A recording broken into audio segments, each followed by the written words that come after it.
Hello, what's up everyone? It's your boy TFL and I'm still here and I'm still casting this three-game set between Spades and a Patriotic Milkman, aka Milk. And this is a best of three from, I think it's round two, should probably have checked that, of the Sunbros Team 1v1 tournament. If you haven't already watched the game one, I would definitely recommend that. It's an epic bit of a marathon, bit of a classic age 3 stalemate between Italy and Spain, and now it's Italy and another S, Italy versus Sweden in game 2. Spades playing as Sweden with their wonderful gold and other resource generating torp based economy, their anti-cavalry Caroline musketeers, and Milkman playing as Italy, the architect-loving civilization that can do everything, but they do it all in their own way. This time the map is Alaska. You have got a little bit of water. Water is available, very much a viable option. You've got the fish.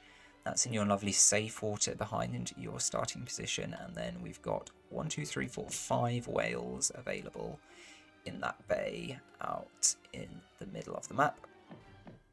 There's also, let me tell you this, there's also 2 big old 5k gold mines on the other edge of the middle of this map. And those are going to start to look pretty tasty in the late game, especially if your civilization is Sweden and you just love to use up those mines real quick. So we're seeing Spades open with 2 torps, 3 villagers, shipment comes in. Of course, no TPs available on this map, so the XP is going to be coming in a little bit more slowly. The shipment's going to be coming in a little bit more slowly than normal. Meanwhile, on the other side, we're seeing Milk open up with Italy's normal market shenanigans, sitting on 12 villagers out of 10 population, thanks to timing up those techs, and the architect is now working on the house so that the town centre can get unblocked.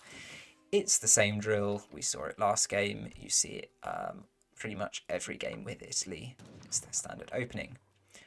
The deck is called Rush. I have to admit, I don't think that's what the previous deck was called, right? The previous deck was a turtle deck, of course, Hold the Line.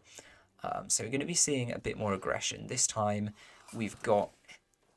Last time I said we had all the paid H2 unit shipments, but we've got another one here, the Maltese Company. Fire Throwers, Hospitaliers, and Inquisitors. I think Inquisitors can heal? Can they heal? Do they count as priests? Am I getting those mixed up with something else? And then they do the fire damage, so do the Fire Throwers. So that's an that's, I have to say, and I commented on Broken Lance Company in the previous game. That's a horrible card. What a disgusting card. Goodness me, I would never want to have that thrown in my face in the very beginning of H2. And I'm a little bit worried for old Spades that might be exactly what we're going to see happen. But I'm getting ahead of myself. Let's have a look at the scouting. So Milk, just a modest amount of scouting so far, has presumably been working on a couple of treasures. Spades has done a nice good job going behind the opponent's TC, has seen those hunts. Of course, Spades has a secondary purpose going on with scouting, which is he needs to find all those gold mines so that he can start putting the torps down, and there we go. Age up coming in for Spades, that is the Naturalist, that is 2 settlers, 2 half-fattened cows, which I think can get fed to the torps fairly nice and efficiently. So that's a really nice choice for Sweden. And Italy going up with El Clasico, the governor, 200 coin, and the outpost wagon, of course.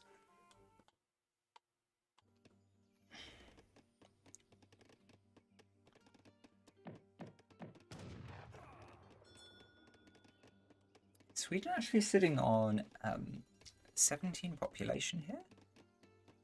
Did we pick up a native ally or something? Oh no, just a villager in queue. Excuse me. Sweden actually going for a water deck here, so Schooners is in deck. Not being sent though, and it could have been, so I imagine it's not going to be sent immediately. We're going to have 700 wood first of all. Italy, meanwhile, we know the deck was called Rush, and we're opening up with the same as last time. It's the Broken Lance Company. Say it's an absolutely fantastic card in terms of one card. I know it's a paid card, so it's kind of killing your momentum, but for one card you're getting so much kind of control, military power. Oh, and look, the Italian outpost has gone forward here. Exploring going over to work on this treasure, going to rescue this Cherokee rifleman. Hey, that's not bad either. That's a skirmisher to add to this Croatian company of another 7 elite skirmishers. Also using those 2 villagers to pull away the hunt from Spades. So this is really good in terms of, isolating Spades. Cutting him off, putting him in the corner. The dock is down for Spades, so economically he's going to have a little bit of flexibility, but he's still going to struggle to find anywhere for his villagers to go, because look who's here, boys.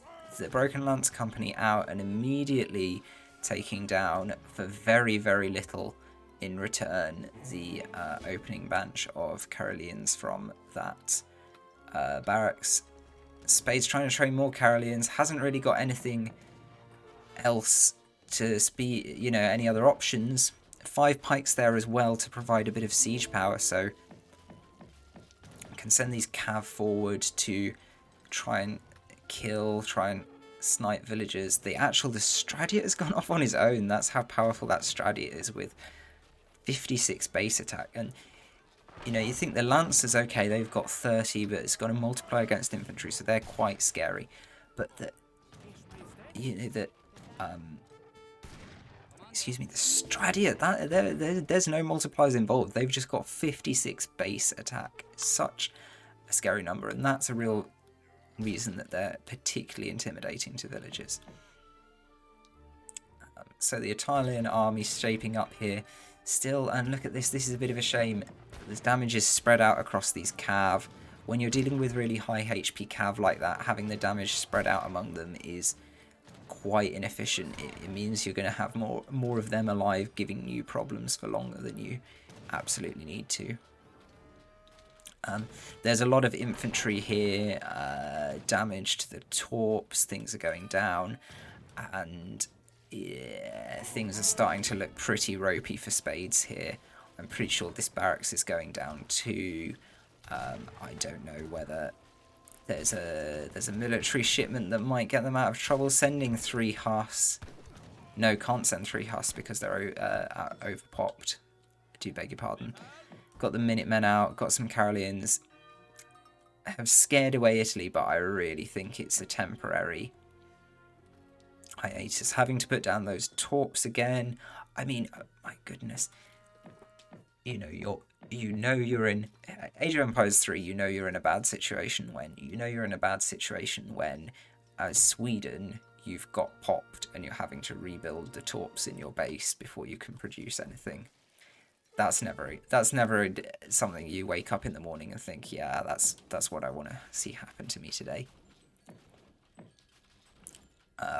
Great scouting from Italy to be aware of these side torps here, so it takes a little time out to build up the numbers. Knows that Sweden doesn't have enough to challenge their army without the TC fire to back it up, so can just chill out and knock down these torps over here on the side, still getting great value from that military advantage, still doing damage to Sweden's economy. More boats are coming out for Sweden. Total of 27 villagers plays 20. That is a nice edge. The problem is that I was going to say Italy's units are so elite, but actually all of the cav have gone down, so it's just a kind of siege heavy infantry army now. Sweden don't have a great skirmisher. I think they have crossbows in Age 2, so could put out some crossbows if you're absolutely desperate. Really probably wants the 2 leather cannons. Has got the paid 2 leather cannon shipment, which they could absolutely go for if they had the pop space will surely realise they need to do that. Yes, here it comes. As a batch of villagers get down, taken down. That was at least 4. It looks like 4 or 5 villagers lost there, just a little bit too far away from the TC to run away, and the heavy infantry moved in. But look what's arrived for Italy. It's another one of these very, very nasty Age 2 paid shipments. It's the cravats and the Schiavonis. Cravats, they're sort of goons, but they're sort of not. They're sort of good against everything. Oh, and there goes the GG. And the Schiavoni are really, really nasty counter-skirmishers. And yeah, that final push is enough to overwhelm the few Carolians and the Minuteman that Spades have managed to train. Spades doesn't even bother to wait for the leather cannons. He knows that without force to support those, it's all over. And that's the GG. After a very long game 1, we have a very nice short game 2. Which is good because it means I can see you again in a moment for game 3, so stay tuned for that. But for now, I will say goodbye and GG. Stop.